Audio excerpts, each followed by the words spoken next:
네,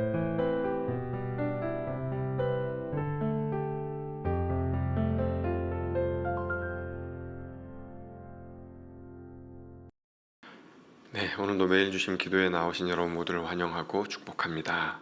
오늘 1월 26일 금요일인데요. 기도하며 주님께 나아가겠습니다.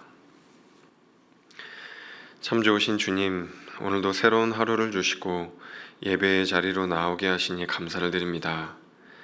아침에 떠오르는 태양을 바라보며 하나님의 은혜가 다시 시작되었다는 사실을 깨닫습니다. 온 세상을 비추는 태양을 통해 주님의 사랑을 보기 때문입니다. 아직 세상은 어둡고 우리의 마음 또한 어두울 때가 많지만 이제 곧 주님의 태양이 떠오를 것을 믿습니다. 주님의 은혜와 자비와 사랑이 어두운 우리의 영혼을 비춰주실 것을 기대합니다. 우리 안에 어두움을 몰아내시고 주께서 승리하실 것 또한 믿습니다. 하오니 주님, 오늘도 은혜를 허락하여 주옵소서. 주님, 우리의 자녀들을 위해서 기도를 드립니다. 우리의 자녀들이 예수 그리스도를 아는 기쁨을 누리게 하여 주시고 주님과 친밀하게 교제하는 삶을 회복할 수 있도록 도와주십시오. 세상 풍조에 휩쓸리지 않을 수 있도록 해주시고 비둘기처럼 순결하고 뱀처럼 지혜로워 세상을 다스리며 주께 영광 돌릴 수 있도록 도와주십시오. 그저 안락한 삶을 살지 않을 수 있도록 도와주시고 주일날 주일을 지키며 하나님께 예배하는 삶의 우선순위를 둘 수 있도록 인도하여 주옵소서. 주님, 선교사님들을 위해 기도합니다. 복음을 전하기 위해 편안함과 익숙함을 포기한 선교사님들을 기억하여 주시고 외롭지 않도록, 사역의 열매가 보이지 않는다고 실망하지 않도록 도와주십시오. 당장의 열매가 없을지라도 지쳐 포기하지 않도록 그 마음을 붙들어 주십시오. 선교사님들의 헌신을 통해 온 민족이 구원에 이르기를 원합니다. 가난하고 소외된 이들에게 하나님의 위로가 내려앉을 수 있기를 원하오니 주여 은혜 내려 주옵소서. 주님, 이번 주일부터 다음 주 화요일까지 신앙 사경회를 합니다. 회의에서 신뢰로라는 주제를 가지고 주님의 말씀 앞에 모이기를 원합니다. 들으라 말씀하시는 주님의 말씀을 마음으로 듣게 하시고 삶으로 청종하게 하여 주옵소서. 우리 마음속에 가득 차 있는 것들을 비워내고 오직 하나님의 사랑만이 우리 영혼을 가득 채우게 하여 주옵소서.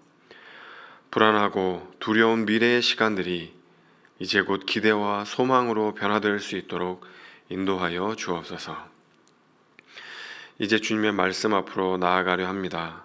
주님, 말씀을 듣게 하여 주시고 말씀을 우리의 영혼에 새기고 하루를 살아갈 수 있도록 인도하여 주옵소서. 예수 그리스도 이름으로 기도하옵나이다. 아멘.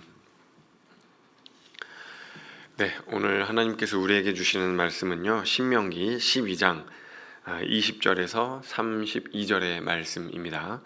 신명기 12장 20절에서 32절의 말씀, 제가 한 절 여러분이 한 절 읽고 32절은 합독하겠습니다. 내 하나님 여호와께서 네게 허락하신 대로 네 지경을 넓히신 후에 네 마음에 고기를 먹고자 하여 이르기를 내가 고기를 먹으리라 하면 내가 언제나 마음에 원하는 만큼 고기를 먹을 수 있으리니, 만일 내 하나님 여호와께서 자기 이름을 두시려고 택하신 곳이 네게서 멀거든 내가 네게 명령한 대로 너는 여호와께서 주신 소와 양을 잡아 네 각 성에서 내가 마음에 원하는 모든 것을 먹되 정한 자나 부정한 자를 막론하고 노루나 사슴을 먹는 것 같이 먹을 수 있거니와, 다만 크게 삼가서 그 피는 먹지 말라. 피는 그 생명인즉 네가 그 생명을 고기와 함께 먹지 못하리니 너는 그것을 먹지 말고 물같이 땅에 쏟으라. 너는 피를 먹지 말라. 네가 이같이 여호와께서 의롭게 여기시는 일을 행하면 너와 네 후손이 복을 누리리라. 오직 네 성물과 사원물을 여호와께서 택하신 곳으로 가지고 가라. 번제를 드릴 때에는 그 고기와 피를 내 하나님 여호와의 제단에 드릴 것이요 내 제물의 피는 내 하나님 여호와의 제단 위에 붓고 그 고기는 먹을지니라. 내가 네게 명령하는 이 모든 말을 너는 듣고 지키라. 네 하나님 여호와의 목전에 선과 의를 행하면 너와 네 후손에게 영구히 복이 있으리라. 네 하나님 여호와께서 네가 들어가서 쫓아낼 그 민족들을 네 앞에서 멸절하시고 네가 그 땅을 차지하여 거기에 거주하게 하실 때에 너는 스스로 삼가 네 앞에서 멸망한 그들의 자취를 밟아 올무에 걸리지 말라. 또 그들의 신을 탐구하여 이르기를 이 민족들은 그 신들을 어떻게 섬겼는고 나도 그와 같이 하겠다 하지 말라. 여호와께는 네가 그와 같이 행하지 못할 것이라. 그들은 여호와께서 꺼리시며 가증히 여기시는 일을 그들의 신들에게 행하여 심지어 자기들의 자녀를 불살라 그들에게 신들에게 드렸느니라. 다 같이 내가 너희에게 명령하는 이 모든 말을 너희는 지켜 행하고 그것에 가감하지 말지니라. 아멘. 아멘. 네, 여러분 간밤에도 평안하셨는지 모르겠습니다. 오늘 이제 그 신명기 12장 마지막 이제 부분입니다. 이제 저희가 계속해서 이제 신명기를 살펴보는데 신명기 이제 말씀에는 이제 계속해서 이제 가나안 땅에 들어갔을 때 이제 이스라엘 백성들이 무엇을 유의해야 하는가, 무엇을 주의해야 하는가 이제 그 말씀이 계속해서 이제 나오고 있습니다. 그래서 이제 신명기는 이 세상의 영향을 받지 말고 가나안 땅의 영향을 받지 말고 이제 나에게 순종하면 너희가 복을 얻게 될 것이다. 너희만 복을 얻는 것이 아니라 땅을 얻고 후손들도 복을 받고 번영하고 이런 이제 말씀을 계속해서 이제 하시는 거죠. 순종하면 복 받는다. 불순종하면 그렇지 않다. 이제 이렇게 되는 거죠. 그래서 이제 여러분 이 뒤에 나와 있는 이 그 책들은 그러니까 이제 뭐 사사기라든가 뭐 사무엘상하, 열왕기상하 이런 이제 뒤에 나오는 그 이제 역사서들 이런 이제 책들은 대부분 다 이 신명기에 아주 큰 영향을 받아요. 순종하면 복 받고 불순종하면 우리가 망할 수도 있다. 이런 영향을 굉장히 이제 크게 받습니다. 그래서 특히 이제 열왕기, 상하 이런 책들을 보면은 앞부분에는 이제 하나님의 말씀대로 순종했더니 아주 이제 부국강성을 이루고 뒷부분에 이제 가면은 이스라엘 백성이 우상을 섬기고 하나님 의지 안 하고 불순종했더니 쫄딱 망했더라. 그렇게 이제 완전히 열왕기상하의 그 내용이 다르거든요. 앞부분과 뒷부분의 내용이. 그러니까 이 신명기 그 신학이라고도 하는데 이 신명기의 영향을 아주 크게 이제 받는 거죠. 근데 이제 그러다 보니까 이게 이제 신약으로 넘어가면은 어디로 이제 이렇게 흘러갈 가능성이 있냐면 율법주의로 흘러갈 가능성이 있어요. 그렇죠? 여러분 율법주의 잘 아시죠? 바리새인들이 특히 이제 많이 가지고 있던 그런 이제 신앙 체계잖아요.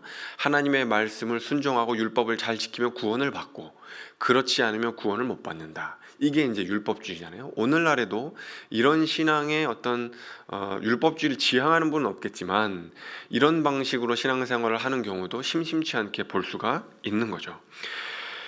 율법을 잘 준수하면 구원받고 그렇지 않으면 구원 못 받나요, 여러분? 아니죠. 그런데 신명기에 나와 있는 내용은 좀 비슷하잖아요. 순종하면 복 받고 순종 안 하면 복 못 받는다. 이 얘기가 이제 구원론으로 흘러간 게 율법주의잖아요. 율법을 안 지키면은 준수 안 하면은 구원 못 받는다. 이렇게 이제 구원론으로 교묘하게 바뀐 게 율법주의란 말이에요. 여러분 그런데 복음은 우리에게 뭐라고 이야기를 하죠? 우리가 뭐를 해야지 구원받는다고 하나요? 우리가 뭐를 안 해도 그러니까 우리가 뭔가 구원을 얻는데 우리의 노력이나 행위나 이런 것들이 구원받는데 조건으로 들어가지 않는단 말이에요. 그게 복음입니다. 복음은 우리가 구원을 받기 위해서 무언가를 해야 한다고 이야기하지 않아요. 이미 예수 그리스도가 무언가를 다 이루어 놓으셨고 다 성취해 놓으셨고 우리는 그것을 값없이 은혜로 받는 것이다. 그렇게 복음은 이야기를 합니다. 율법주의와는 전혀 다른 이야기를 하는 거죠.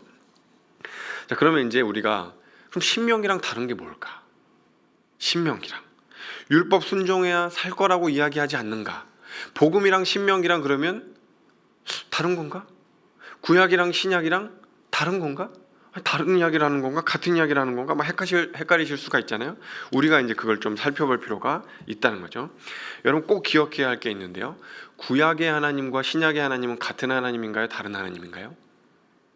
굉장히 중요합니다. 여러분 같아요? 달라요? 같아요. 조금은 다르겠지 아니라니까요. 여러분 완전히 같아요. 똑같습니다. 여러분 그렇잖아요. 구약의 하나님이 신약의 하나님이고 신약의 하나님이 구약의 하나님이지, 삼위일체 하나님은 영원불변하신 하나님이지 다를 수가 없습니다. 다만 우리에게 무언가를 교육하시기 위해서 조금 강조하시는 부분들이 달라질 뿐이지, 구약의 하나님도 은혜의 하나님이고 신약의 하나님도 공의로운 하나님이에요. 어쨌든 다 같은 하나님입니다. 여러분 그래서 우리가 이제 기억해야 될 게 뭐냐면은, 구약의 하나님이 여러분 은혜의 하나님인가요? 정의의 하나님인가요? 이거 뭐 헷갈리시는 분들이 있어요. 둘 다가 맞죠. 물론 둘 다가 맞지만 여러분 기본적으로 은혜의 하나님이에요. 구약의 하나님은 공의의 하나님이시고 은혜의 하나님은 아니라고 생각하시는 분들도 간혹 있더라고요. 여러분 잘못된 생각이에요. 구약의 하나님도 은혜의 하나님입니다. 그럼 이스라엘 백성은 율법을 잘 지켜서 구원을 받았을까요? 아니면 은혜로 구원을 받았을까요? 당연하죠. 은혜로 구원을 받은 거예요. 바꿔 이야기하면 신약의 구원도 우리도 은혜로 구원을 받고, 구약에서의 구원도 은혜로 구원을 받는 겁니다. 율법으로 구원받는 게 아니에요. 우리가 여러분 이거를 꼭 잊지 말아야 합니다. 자, 그래서 우리가 율법을 잘 지켜서 구원받는 게 아니다, 은혜로 구원받는 것이다, 이거를 꽉 머릿속에 이거를 생각을 해야 됩니다. 그래서 여러분 십계명을 받기 이전에, 십계명을 주시기 이전에, 예수님께서 뭘 지키라고 명령하시기 이전에 주님이 뭐라 그래요? 나중에 한번 찾아보세요. 신명기 5장 6절에 이렇게 얘기하십니다. 나는 너를 애굽 땅 종되었던 집에서 인도하여 낸 너의 하나님 여호와라. 뭘 지키라고 하시기 이전에 나는 너를 애굽 땅 종되었던 곳에서 너를 구원한 은혜의 하나님이다. 네가 무엇을 하기 이전에 너를 구원한 은혜의 하나님 여호와다. 그렇게 이야기를 하시는 거예요. 계명과 명령과 율법 이전에 뭐가 선행한다고요? 은혜가. 십계명을 주실 때도 그랬다는 거예요. 여러분 그래서 우리가 오늘 이번 주 월요일 날 뭐 살펴봤죠? 십계명 다시 주셨잖아요. 그렇죠? 그러니까 신명기 9장에서 금송아지를 섬겼음에도 불구하고 하나님께서 언약의 상징인 십계명을 다시 주셨다는 거예요. 그러니까 내가 너희를 금송아지를 섬겼지만, 우상을 숭배했지만 그럼에도 불구하고 너희들을 끌고 갈 거야. 너희들을 구원할 거야. 너희들을 신실하게 인도할 거야. 그렇게 은혜를 주신다는 거예요. 그러니까 항상 구원의 순서는 율법이나 순종이 먼저가 아니고 은혜가 먼저예요. 구약도 똑같습니다, 여러분. 신명기 7장에도 그런 이야기가 있어요. 왜 하나님이 이스라엘 민족을 선택하셨는가? 수많은 민족도 있잖아요. 온 세상에. 하필이면 왜 하나님이 이스라엘 민족을 선택하셨는가? 그래서 이스라엘 민족은 선민의식이라는 게 있잖아요. 우리는 선택받은 백성이야. 우리는 거룩한 백성이야. 우리는 의로운 백성이야. 이제 선민의식이라고 하는 게 이제 있잖아요. 그게 신약 성경에도 보면 쭉 이렇게 이제 나와요. 그 선민의식 때문에 이방인들을 부정하다고 이제 생각하고 폄훼하고 이제 차별 대우하고 이제 그랬던 거죠. 그런데 이제 하나님은 신명기 7장, 우리가 이미 몇 주 전에 이제 살폈던 말씀인데, 신명기 7장에 뭐라고 하냐면, 너희들의 숫자가 많아서 너희들을 구원한 게 아니다. 너희들의 숫자가 가장 적기 때문에. 너희들이 뭔가 의로워서 너희들을 구원한 게 아니다. 다만 여호와께서 다만 그들을 사랑하셔서 구원하셨다. 그렇게 이야기를 하는 거예요. 무슨 이야기냐면, 그러니까 이스라엘 백성이 선민의식에 빠질 이유가 하나도 없다는 겁니다. 그냥 은혜로 구원받았다는 거예요. 값없이 구원을 받았다. 다만 그저 사랑하셔서 구원을 받았다. 그러니 이제 내 말대로, 말씀대로 순종하는 삶을 살아라. 이걸 이제 이야기하시는 게 신명기입니다. 하도 율법, 계명, 순종 이야기하니까 우리가 이제 오해할 수 있잖아요. 그러니까 중간중간에 하나님이 자꾸 이렇게 은혜의 코드를 심어 놓으세요. 신명기에서도 이제 그 10계명에서도 이야기를 하시고, 중간중간에 내가 너희들을 구원한 건 너희에게 뭐가 자격이 있어서가 아니라, 너희가 뭘 잘해서가 아니라 다만 그냥 너희를 사랑해서 구원한 거다. 그러니까 여러분, 이렇게 계속 그 계명에 순종하라 이야기를 읽을 때도 그거를 잊으시면 안 된다는 거예요. 은혜로 구원받는 거지 순종해서 구원받는 게 아니라는 거. 이걸 여러분 꼭 기억하셔야 됩니다. 자, 이거를 이제 생각을 염두에 두고, 자, 오늘 말씀에 보면은, 오늘 말씀에도 이제 보면은 가나안 땅에 들어가서 동물을 잡을 때, 고기를 잡을 때, 그러니까 생물을 이제 잡을 때 어떻게 해야 되느냐, 거기에 관련된 율법이 나와요. 이제 20절부터 쭉 이제 나오는데요. 고기를 먹고 싶으면 아무 때나 어느 장소에서도 고기를, 그러니까 생물을 이제 죽여가지고 고기를 먹어도 된다, 그 얘기를 하는 거예요. 여러분 중에는 뭐 그게 무슨 율법인가, 당연한 거 아닌가 이렇게 생각하실 수 있잖아요. 그렇잖아요. 뭐 지금 뭐 누가 양 잡고 소 잡는데 뭐 어디 도축장에 가서 꼭 잡아야 되고 이런 건 아니잖아요. 그냥 잡으면 잡을 수 있잖아요. 근데 이제 왜 그러면 하나님이 이런 이제 말씀을 하셨는가 하면은, 광야에서는 그러면 안 됐어요. 광야에서는 제물로 바치는 그 제물뿐만이 아니라 그냥 이스라엘 백성들이 그냥 평상시에 먹는 제물도, 평상시에 먹는 그 고기도 성막에 가서 잡아야 돼요. 성막에. 그러니까 그 성막에서만 잡아야지, 그렇지 않으면 죄인 거예요. 그러니까 하나님이 이젠 그렇게 하지 말고 가나안 땅에 들어가면은 너희들이 어느 때 어느 장소에서도 그냥 잡아가지고 그냥 먹으면 된다, 그런 이야기를 하시는 거죠. 그러니까 어떻게 되는 거예요? 하나님께서 조금 더 자유를 주신다고 볼 수 있는 거죠. 조금 더 자유롭게 하신다고 볼 수 있는 거죠. 그리고 22절에 가면은, 오늘 말씀 22절에 보면은 정한 자나 부정한 자나 다 고기를 먹을 수 있다, 고기를 먹을 권리가 있다, 그렇게 얘기를 하세요. 정한 자나 부정한 자를 막론하고 누구나 다 고기를 먹을 수 있다, 그 얘기를 하시는 거죠. 원래는 부정한 자는 먹으면 안 됐는데 그거를, 자유를 제한했던 거를 폐지하시고 이제 조금 더 자유를 주시고 조금 더 향유할 수 있도록 권리를 주신다는 이야기를 하는 거죠.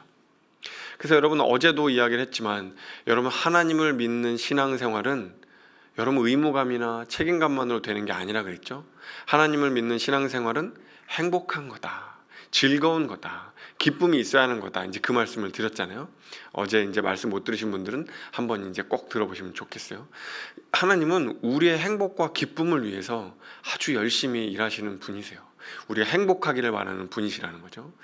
그래서 신약에 넘어가면 갈라디아서 5장에 보면은 성령의 열매가 있잖아요. 성령의 열매. 성령의 첫 번째 열매가 뭐죠? 사랑이죠. 두 번째 열매 뭐예요? 희락이에요, 여러분. 기쁨.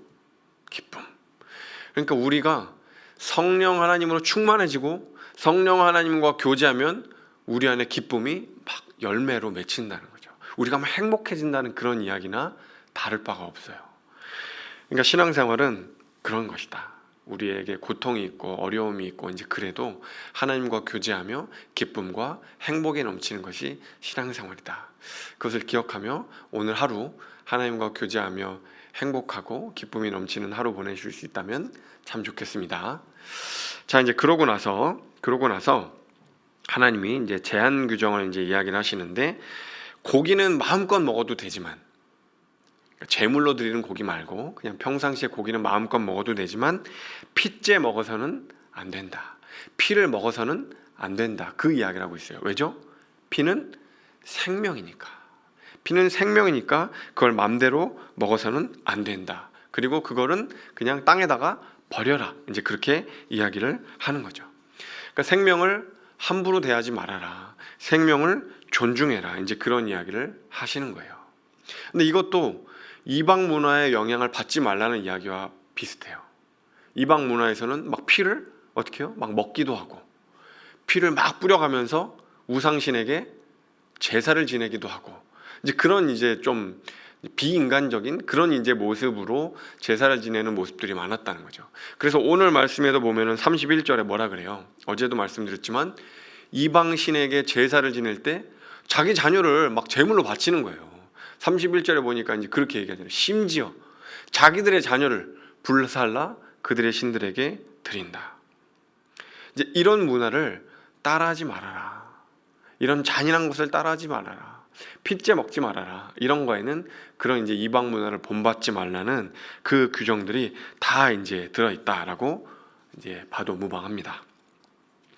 그리고 나서 이제 성소에서, 그러니까 예배드리는 곳에서는 이제 제물로 바칠 고기를 잡을 때는 반드시 이제 성소에 가서 이제 그 고기를 이제 잡아야 된다. 평상시에 먹는 거는 그냥 아무 데서나 해도 되고, 제물로 바치는 이제 그 고기는 성소에 가서 잡아야 된다. 그렇게 어떤 자유에 대해서 막 이제 말씀을 하시기도 하고, 하지만 제한 사항을 두시기도 하고, 이제 그렇게 이제 말씀해 주시고, 이제 29절 32절 뒷부분으로 가서는 우상을 숭배하지 말아라.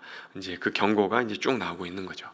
어저께 이제 우상 숭배에 대한 이야기는 어저께 이제 좀 드렸으니까 오늘은 이제 그 부분보다는 딴 부분들에 이제 조금 중점을 둬서 말씀을 드렸어요.